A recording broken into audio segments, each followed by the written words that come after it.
Obrigada, amém. Graça e paz, igreja.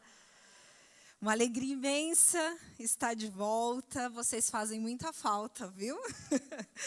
Senti muita falta da minha casa, do meu convívio, né, com os irmãos. E vocês podem crer que o que nós temos aqui é um privilégio. De ter essa família, né? Viver no corpo de Cristo é um privilégio que, infelizmente, em muitos lugares já não tem mais, né?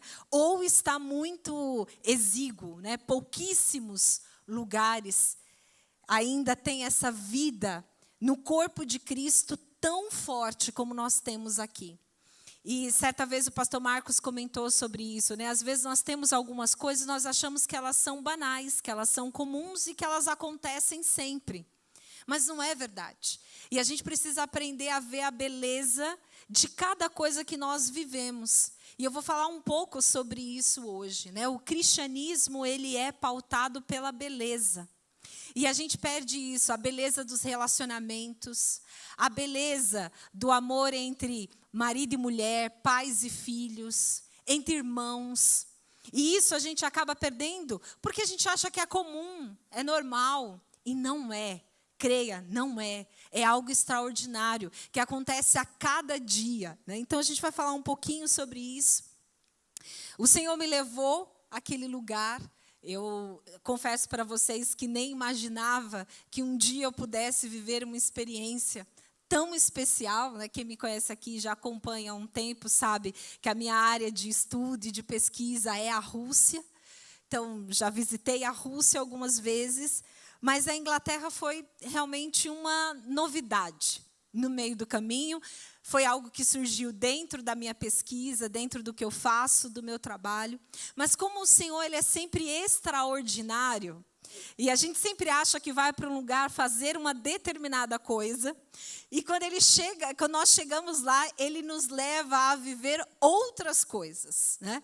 Então eu achava que eu ia lá para fazer uma pesquisa, visitar arquivos, ter uma vivência na universidade. Mas quando eu cheguei lá, o Senhor me levou a recuperar e a reconhecer um pouco da história daquele país que foi tão marcado pelo cristianismo. Que hoje, infelizmente, vive o esvaziamento da fé. E o pouco que eu vou falar aqui hoje é um alerta para o nosso coração. Porque são pequenos gestos, são pequenas atitudes que nos leva a um afastamento de Deus.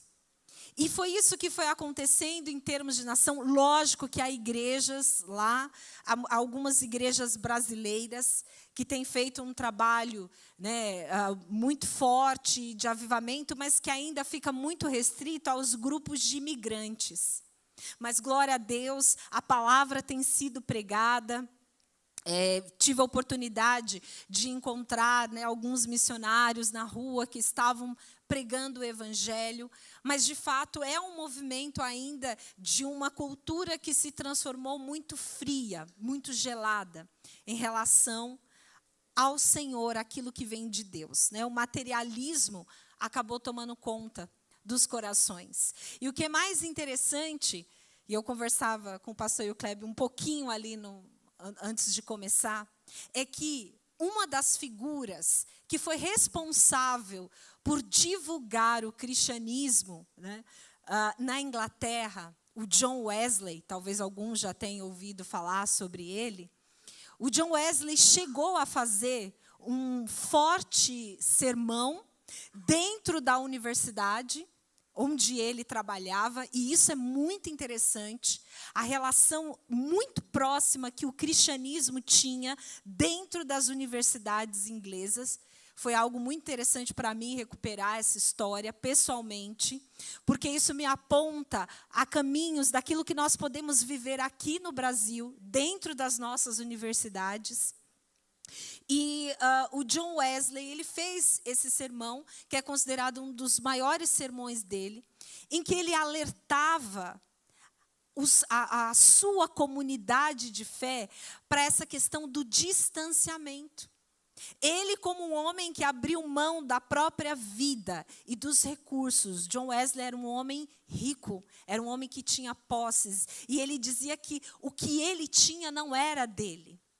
O que chegava às mãos dele, ele entendia que era para a edificação do reino. Que era para ser aplicado no reino. Então, tudo aquilo que ele tinha ou que ele recebia, ele compartilhava com os irmãos. E nesse sermão especificamente, ele vai alertar para esse esfriamento do coração. Ele vai dizer, nós nos acostumamos a uma fé vazia. Nós nos acostumamos a viver um evangelho frio, que nós chegamos a uma igreja, cumprimentamos as pessoas, fazemos os rituais e depois vamos embora, mas aquilo não é uma vida, aquilo não é um estilo de vida, aquilo não é uma prática. Obviamente que ele traz os textos bíblicos em que ele embasa o pensamento dele, e a reação das pessoas é de que ele estava ficando louco, de que ele estava ficando fanático. Não era. Era um homem que tinha um coração totalmente apaixonado por Deus, por vidas. E o coração dele queimava porque ele via que os outros não estavam vivendo na mesma intensidade aquilo que ele estava vivendo. Então, a gente pode mostrar a foto do púlpito, por gentileza? E lá eu tive a oportunidade de visitar o museu John Wesley, né? E lá estão guardadas a história e elementos que pertenceram a ele. Foi onde ele viveu, em Londres, a casa em que ele viveu. Hoje ainda funciona uma igreja lá, aos domingos, uma igreja metodista, que tem os seus cultos, que se mantém ainda muito, muito firme na fé. E esse púlpito, eu resolvi trazer essa foto porque ele me emocionou muito. Dentre todos os objetos que tem ali, também tinha os sapatos do John Wesley. Porque ele era um homem que decidiu levar o evangelho para toda a Inglaterra. Mas você pense que isso é lá no século XVI, lá atrás, 17. E ele ia a pé, ele caminhava ou usava cavalos para pregar o evangelho. E sabe o que ele fazia? A cada cidade que ele chegava, ele abria uma célula. Ele abria a célula, ele edificava aquelas pessoas, ele fazia um pequeno grupo. Quando ele via que aquelas pessoas já conseguiam, né, ele discipulava aquelas pessoas. E quando ele via que aquelas pessoas poderiam caminhar sozinhas, ele ia para a próxima cidade. E assim ele ia pregando o evangelho. E quando eu olhei para os sapatos dele que estavam ali, o versículo que me veio à mente foi: como são belos os pés daqueles que levam as boas novas do evangelho. E essa foi a primeira vez que a palavra beleza, ligada ao evangelho, surgiu para mim durante essa visita. Porque depois ela vai aparecer, né, desse tempo que eu fiquei na Inglaterra. E quando eu me aproximei desse púlpito, uma senhora que cuida de lá, ela começou a contar com tanta paixão a história. E ela começou a contar a história de John Wesley. Aí eu perguntei como o metodismo chegou ao Brasil. Ela rapidamente começou a me explicar tudo, muito apaixonada. E ela me disse que ela ficava muito feliz quando iam brasileiros lá, porque ela dizia: os olhos de vocês ainda brilham pelo evangelho. E isso me marcou assim muito dentro dessa visita. E aí eu cheguei perto desse púlpito, ela me contou então das ministrações que ele tinha feito a partir desse púlpito. E ela deu uma volta, daqui a pouco eu fiquei lá vendo as coisas, daqui a pouco ela foi atender um casal, voltou, e ela olhou assim para mim: entra nesse púlpito. Aí eu falei: não, é um objeto de museu, eu não vou entrar nesse púlpito.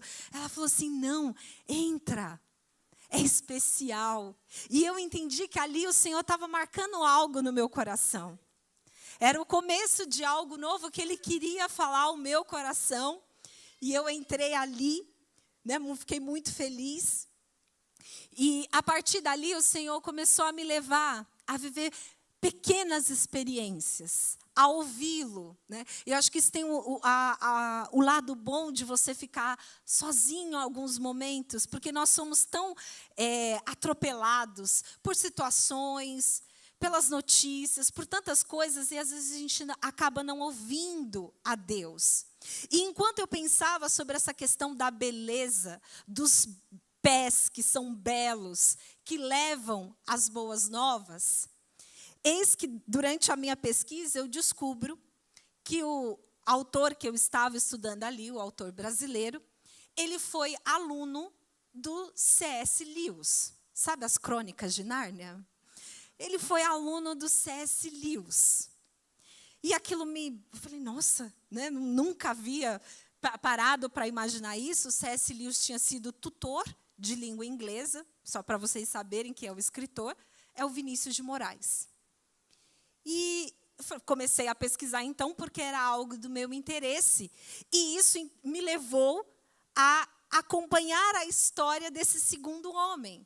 Eu que já estava ali maravilhada com a história do John Wesley, que teve também uma mãe maravilhosa, né? Não sei se vocês já ouviram falar da história da Susanna Wesley, a mãe que discipulou os seus filhos, que levou os seus filhos a ter uma experiência com Deus, e depois eles viveram, né? Todos os seus filhos viveram para o Evangelho.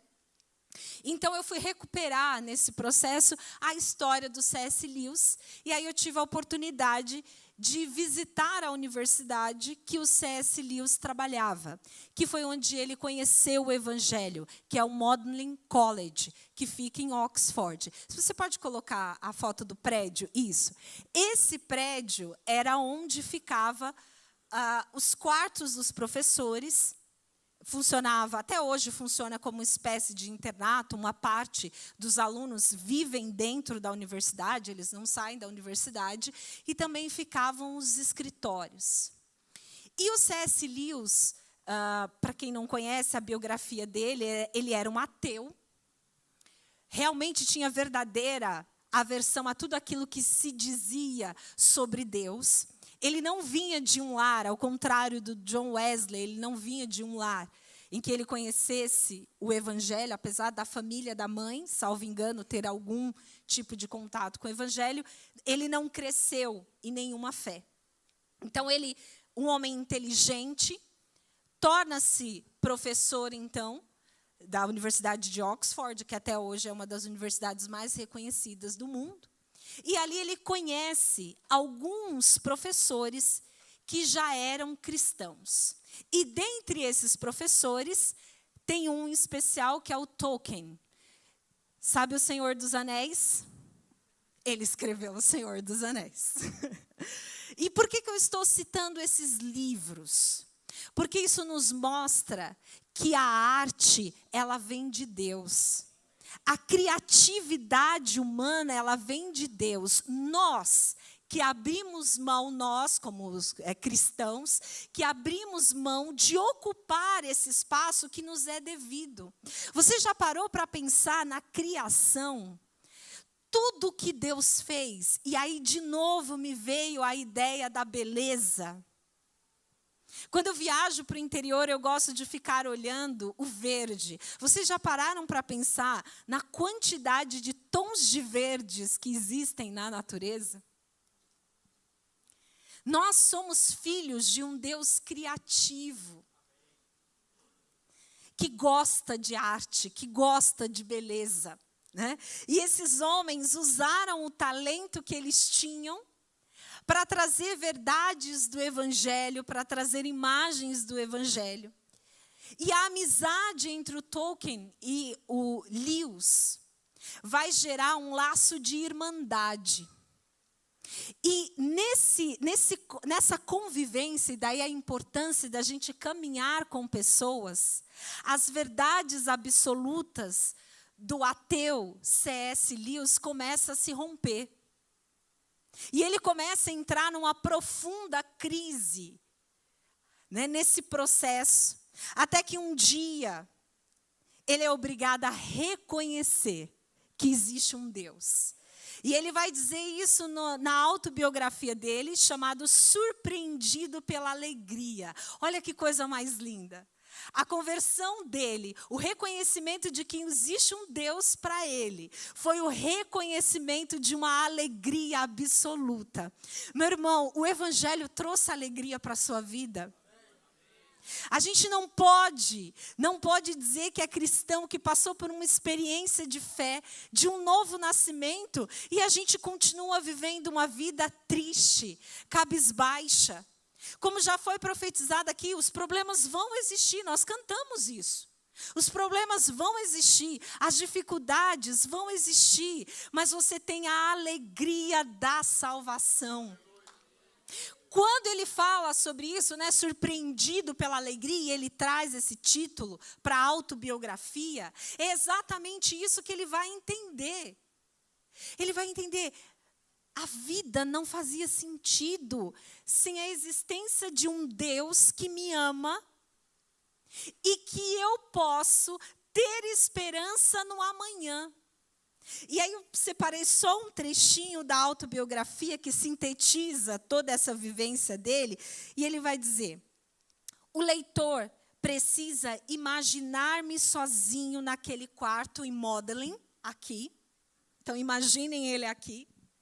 Noite após noite, sentindo sempre que minha mente se desviava um instante que fosse do trabalho, a aproximação firme e implacável dele, aquele que com tanta determinação eu não desejava encontrar. Ele não desejava o Senhor, mas sabe o que é maravilhoso? O Senhor nos deseja. Ainda que a gente não deseje encontrar o Senhor, Ele deseja ter um encontro conosco. E aí ele continua, aquilo que eu temia, tanto pairava afinal sobre mim. Cedi, enfim, no período letivo, no início das aulas, subsequente à Páscoa de 1929, admitindo que Deus era Deus. E ajoelhei-me e orei, talvez naquela noite o mais deprimido e relutante converso de toda a Inglaterra. E esse homem, então, ele tem esse encontro com Deus, e ele reconhece que existe um Deus, mas existe um segundo momento dessa conversão. Ele não conseguia acreditar na história de Cristo. Ele não conseguia acreditar que existia um Salvador. E isso me chamou a atenção, irmãos. Porque nós podemos estar dentro de uma igreja e nós reconhecemos que existe um Deus, mas o nosso coração ainda resiste a se entregar a Jesus Cristo. Parece que são coisas antagônicas, mas não são. Porque a experiência de fé que Cristo nos traz é a experiência de liberdade e transformação. E às vezes nós ficamos com a nossa mente presa. Eu sei, Deus existe, eu acredito em Deus. Mas você acredita a ponto de entender que Ele mandou o seu Filho para que o seu Filho morresse e nós recebêssemos a salvação eterna?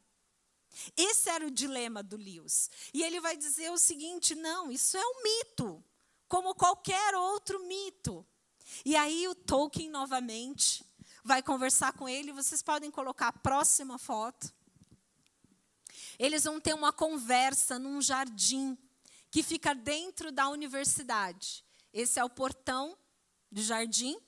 Entrando nesse portão, um lugar belíssimo, com muitas flores. E eles vão andando e conversando, e novamente a beleza do lugar, eles vão conversando. E o Tolkien, que era um professor de literatura medieval, começa a explicar para o Lewis a ideia do mito. O que é um mito? E aí ele mostra, cientificamente, por meio da teoria literária, por que Jesus Cristo não era um mito. Jesus Cristo era verdadeiro. Jesus Cristo existiu e existe. E é Ele que está aqui nessa noite. E o Tolkien, então, entende, o Lewis entende, então, aquilo que o Tolkien fala. E aí ele diz, então, agora a minha experiência está completa. Eu me rendo ao cristianismo.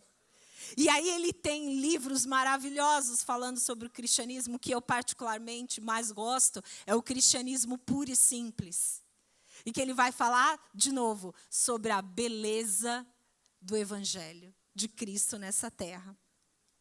E todas essas coisas me chamaram muito a atenção, porque elas vêm de uma experiência profunda, de alguém que sozinho, ele vai dizer isso, ele vai repetir isso, alguém que sozinho, na solidão do seu quarto, teve uma experiência profunda com Deus. E novamente eu, sozinha, no meu quarto, comecei a pensar sobre essas coisas. E aí o Senhor me fez voltar aos evangelhos. Normalmente, quando uma pessoa se converte, a gente sempre fala para ela, leia os evangelhos. E sabe o que ficou muito forte no meu coração? Os evangelhos não é só para o novo convertido. Nós precisamos sempre e sempre e sempre ler e reler os 4 evangelhos. Sabe por quê? Porque é nos evangelhos que nós encontramos a essência de Cristo. Quem Cristo é. Você quer conhecer Cristo? Leia os evangelhos. Leia de novo os evangelhos. Ali nós temos essa essência.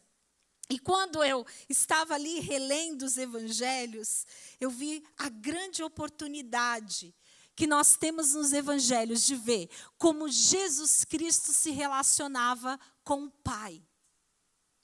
E esse relacionamento com o Pai tinha o objetivo de desenvolver a fidelidade para cumprir um propósito que foi confiado a Ele. Nós sabemos do mistério da Trindade.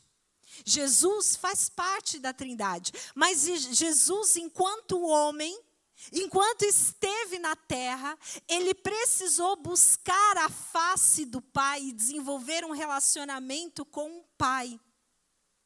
E ao reler os evangelhos, sempre que Jesus se retirava para orar, ele vivia o extraordinário de Deus. Ele sempre saía daquele ambiente em que ele estava com o Pai, para gerar frutos e ensinar os seus discípulos a criar raízes profundas. Hoje, e eu falo por mim, com muito temor e tremor, qual é o nosso esforço para criar raízes profundas no Evangelho?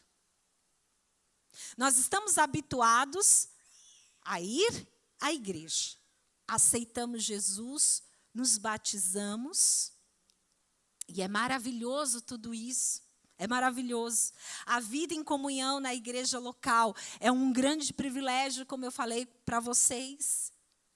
Devemos desfrutar dessa vida em comunhão, sem sombra de dúvida.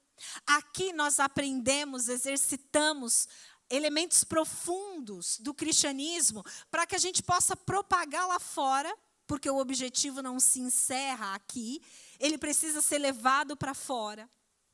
Mas qual é o nosso comprometimento com o desenvolvimento de raízes profundas?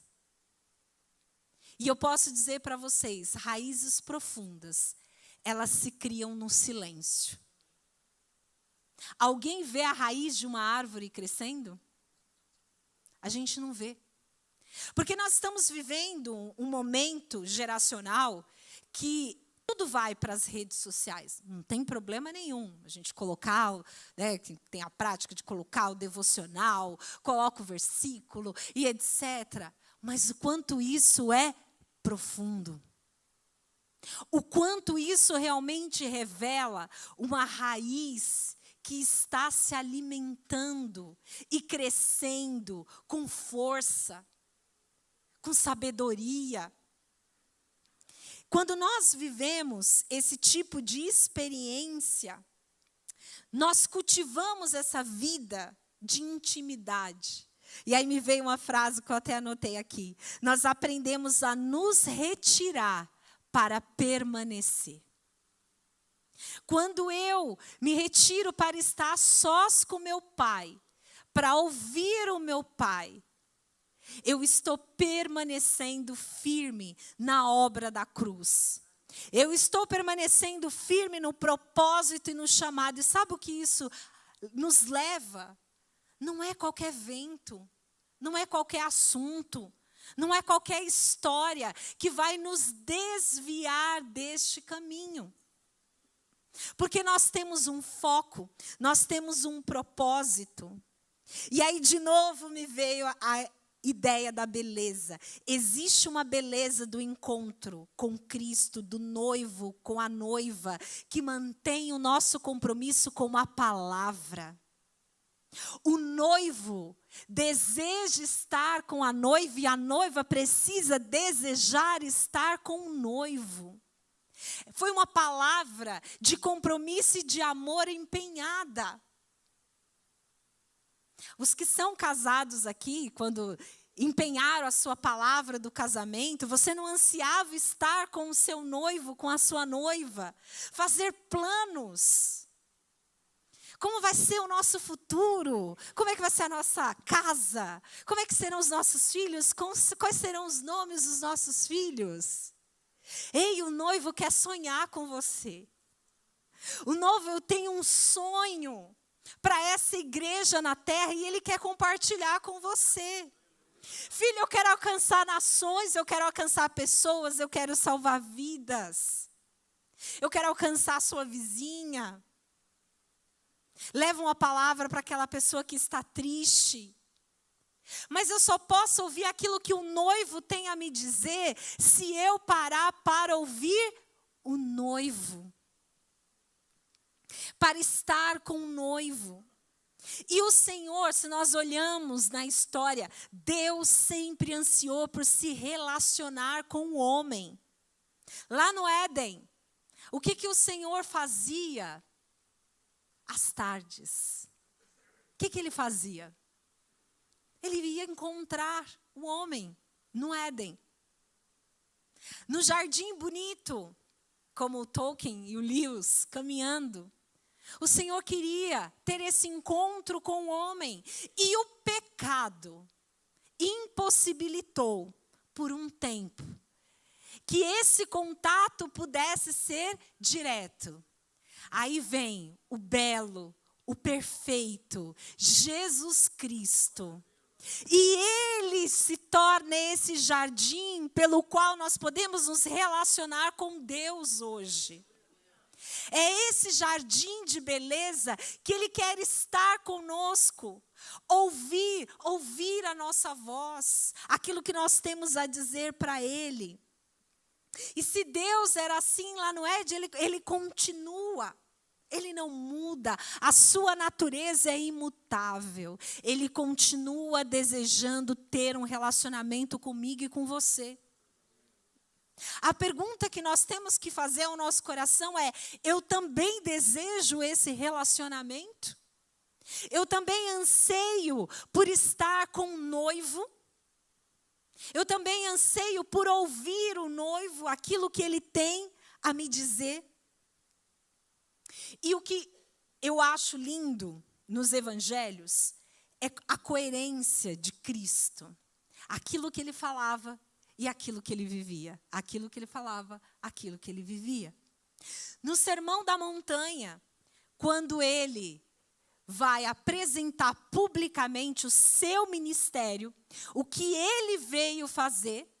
Então, no Sermão da Montanha, capítulo 5, 6 e 7 de Mateus, ele fala, então, o que era o reino dele, para que ele veio. E ele ensina as pessoas. Podemos ler juntos Mateus 6,6. Ele vai trazer um ensinamento que nunca sai de moda. A gente vive na época das modas. Esse ensinamento de Jesus nunca muda. Mas quando você orar, Vá para o seu quarto, feche a porta e ore ao seu pai que está em secreto. Então o seu pai, que vê em secreto, o recompensará. E quando Jesus fala isso, lá em Mateus 6,6, ele estava dando uma orientação que contrariava o hábito religioso, a prática religiosa da época, de expressar publicamente a sua fé, de ir lá, de orar e de gritar. O problema não era a prática em si. Então Jesus é contra orar publicamente? Não, esse não era o problema. Qual era o problema? O coração. Aquilo que estava dentro do coração. Aquilo que ele sabia que vinha mais por uma busca de aprovação e admiração humana do que, de fato, buscar um relacionamento com um pai. E Jesus está dizendo, vocês precisam ansiar pelo lugar de intimidade com o pai. E sabe o que acontece no lugar de intimidade com o pai? Nós vivemos um momento de profunda transformação e de humildade. Você parar tudo para ouvir a Deus, reconhecer a soberania de Deus, exige humildade da nossa parte. Porque nós vivemos muitas vezes nossas vidas, e eu me incluo nisso, viu, irmãos?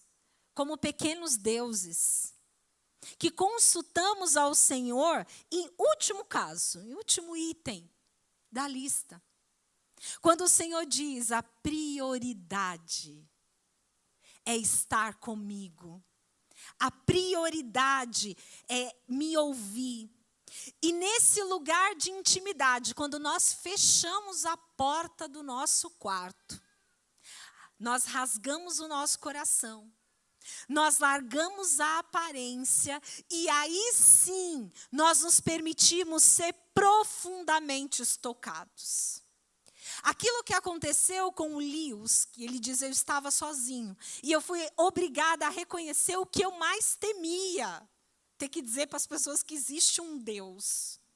Só foi possível porque nesse lugar ele encontrou a humildade. Ele foi quebrado, ele foi destruído no seu ego de professor, universitário, de intelectual. Ele foi destruído para que a beleza de Cristo pudesse nascer nele. Nós somos vasos imperfeitos. A beleza de Cristo só pode nascer em nós se nós formos quebrados, transformados. Uma outra passagem que eu gostaria de ler com vocês, lá em Mateus 14, 22, 23. Então, lá no Sermão da Montanha, quando Jesus apresenta o seu ministério, ele diz então, fecha a porta. E quando ele vai exercer o seu ministério, ele pratica exatamente aquilo que ele falou no Sermão da Montanha. Então, logo em seguida, Jesus insistiu com os discípulos que entrassem no barco e fossem adiante dele para o outro lado, enquanto ele despedia a multidão. 23. Tendo despedido a multidão, subiu sozinho ao monte para orar. Ao anoitecer, ele estava ali sozinho. Então, só para a gente ter um pouco do contexto antes e depois. O que aconteceu aqui antes? Jesus recebeu a notícia de que João Batista havia sido assassinado. Os discípulos de João Batista procuram Jesus para dar a notícia. Primeiro ímpeto de Jesus, quero estar sozinho, quero estar com meu Pai. Diante de uma notícia ruim, qual é o seu primeiro ímpeto? É reclamar? É blasfemar? É dizer, mas que Deus é esse? Eu vou na igreja e olha o que está acontecendo na minha vida. E ele vai. Então, esse é o primeiro ímpeto, só que as pessoas vêm para onde Jesus está indo. Então, ele pega o barco, as pessoas vão atrás, e quando ele chega ao lugar em que ele achou que estaria sozinho, chega a multidão. E Jesus olha para aquelas pessoas e ele sente o quê? Compaixão. E o coração cheio de compaixão o leva a curar as pessoas, a cuidar daquelas pessoas, a alimentar aquelas pessoas, porque é nesse momento que tem um dos milagres de multiplicação de pães e peixes. E depois de tudo isso, ele ainda fica ali para despedir as pessoas, e aí sim ele vai ter com o Pai. Sabe, irmãos, nós podemos fazer muitas coisas no nosso dia, inclusive cuidar de pessoas, cumprir com o nosso ministério, mas nada pode roubar o nosso relacionamento com Deus. Nada pode roubar o nosso tempo com Deus. Isso precisa ser uma prioridade na nossa vida. Sabe por quê? Vamos ler lá Marcos 1:35.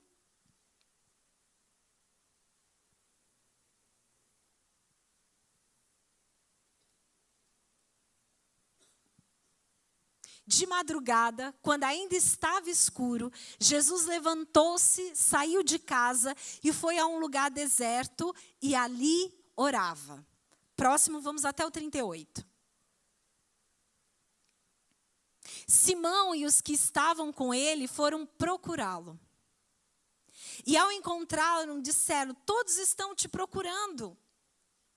Jesus respondeu, atentem para a resposta de Jesus: vamos para outro lugar, para os povoados vizinhos, a fim de que eu pregue lá também. Afinal, foi para isso que eu vim aqui. Quando Jesus encontrou o Pai, quando Jesus teve um tempo de silêncio com o Pai, só ele e o Pai, ele saiu de lá com convicção, com propósito. Eu sei, vamos, ok, vamos, precisamos ir para aquele lugar, precisamos pregar naquele lugar. Quando nós não ouvimos o nosso Pai, nos falta senso de direção e de propósito na nossa vida. Hoje é muito comum as crises existenciais, eu não sei qual é o meu papel, o que é que eu tenho que fazer, qual é a minha função dentro do corpo de Cristo. Vou fazer cursos para descobrir a minha função do corpo de Cristo. A sua função no corpo de Cristo é ouvir o Pai. E a partir do momento em que nós escutamos o Pai, Ele nos direciona para o lugar em que nós devemos estar, fazendo exatamente aquilo que Ele nos chamou para fazer. E outra coisa maravilhosa disso é, nós não nos comparamos. Porque eu sei que o Senhor tem um propósito específico para a minha vida, assim como Ele tem para cada um no corpo de Cristo. Porque eu escutei o que estava no coração do meu Pai, e Ele então me disse o que eu preciso fazer. Eu uso a primeira pessoa para que vocês também comecem a trazer, é um exercício que eu tenho feito de responsabilidade, de trazer a primeira pessoa. Eu preciso estar com o meu Pai. Eu preciso ansiar a presença do meu Pai. Ele sabia para onde ele deveria ir. Ele sabia o propósito que ele tinha para cumprir. Há muitos outros momentos dos evangelhos em que Jesus se retira para estar com o Pai. Separei aqui só alguns. Jesus não se afastava da multidão como um movimento de fuga. Ele o fazia como uma ação vital para se aproximar de Deus. Meu irmão, estar próximo de Deus é saúde para a gente. Saúde física, saúde emocional, saúde espiritual. Eu não posso esperar, eu não posso cobrar, eu não posso depositar essa responsabilidade, terceirizar essa responsabilidade para outra pessoa. Não posso responsabilizar os pastores sobre isso. Não posso responsabilizar os meus líderes em relação a isso. É uma decisão minha. Eu preciso desejar estar mais perto de Deus. Eu preciso desejar ouvi-lo mais. Se o grupo de louvor já quiser ir subindo, estou terminando. A autoridade de Jesus, ela vinha do relacionamento com o Pai. Você quer exercer o poder e a autoridade que já foram derramados sobre a sua vida? Tenha intimidade. Tem intimidade com Deus, para que você possa levantar pela manhã e saber o que o Senhor quer de você. Quem Ele quer alcançar, quem Ele quer atingir, o coração de quem você precisa abençoar naquele dia. Às vezes em 10 minutos que nós temos, nós podemos fazer a diferença na vida de uma pessoa, porque nós estamos conectados com o coração do Pai. E Ele nos direciona para onde Ele quer.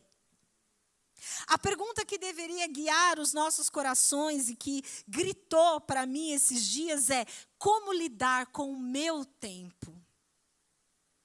É muito comum a gente justificar hoje de que a gente não pode ter tempo com Deus porque temos uma vida agitada, temos uma vida moderna, contemporânea, com muitas atividades.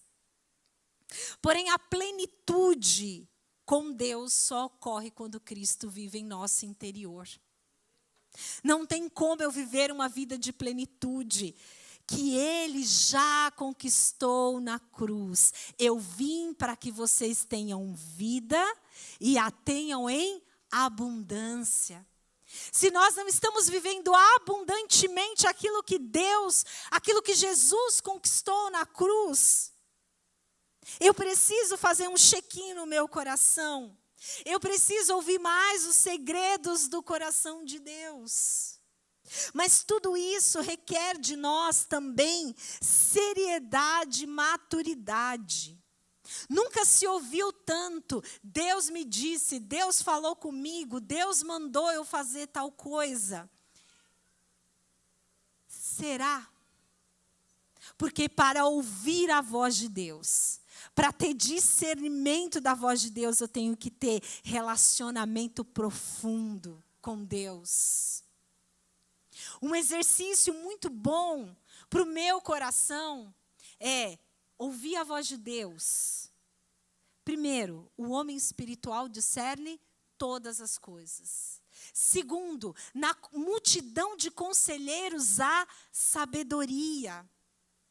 Eu preciso procurar meus irmãos maduros na fé, eu preciso compartilhar, pedir discernimento no Espírito, para eu poder discernir se aquela voz é de Deus, para o meu coração, para a minha vida. Sabe por quê? Porque muitas vezes nós sentamos para conversar com pessoas que estão profundamente machucadas e feridas, porque um dia tomaram decisões achando que tinham ouvido a voz de Deus.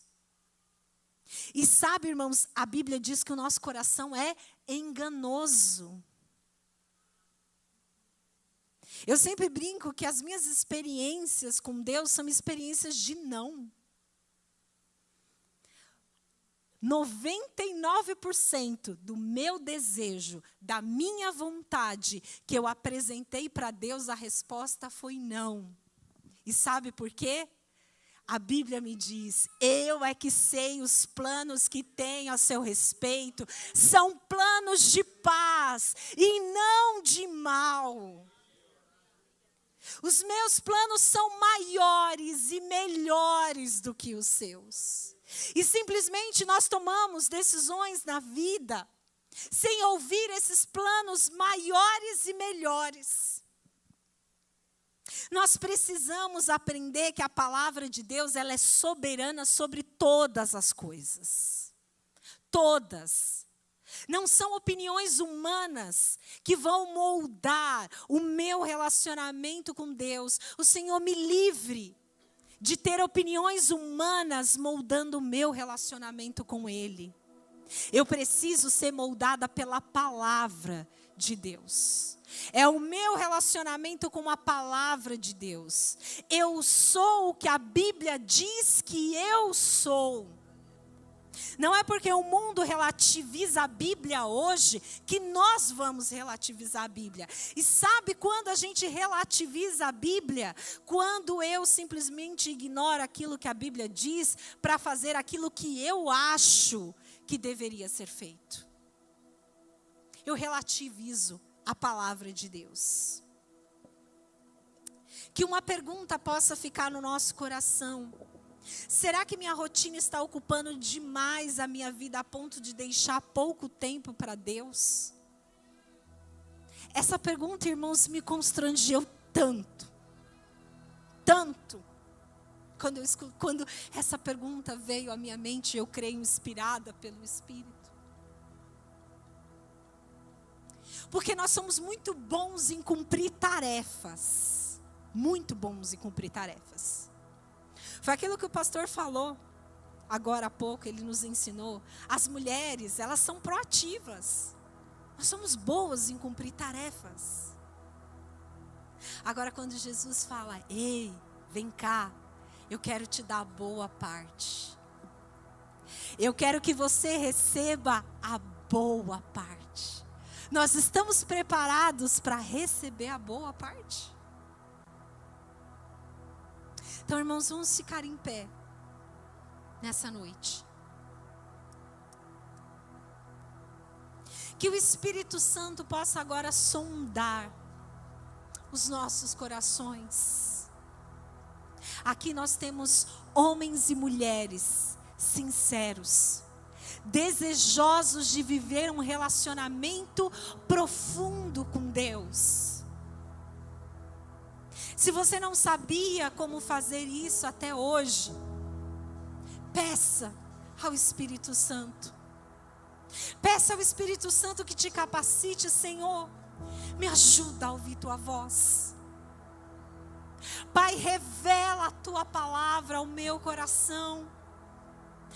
Abre o meu entendimento, para que eu possa entender a tua palavra. Senhor, sonda os meus pensamentos. Sonda, Espírito Santo de Deus, os meus desejos, as minhas vontades. Espírito Santo, tem liberdade nessa noite. Vem, Espírito Santo.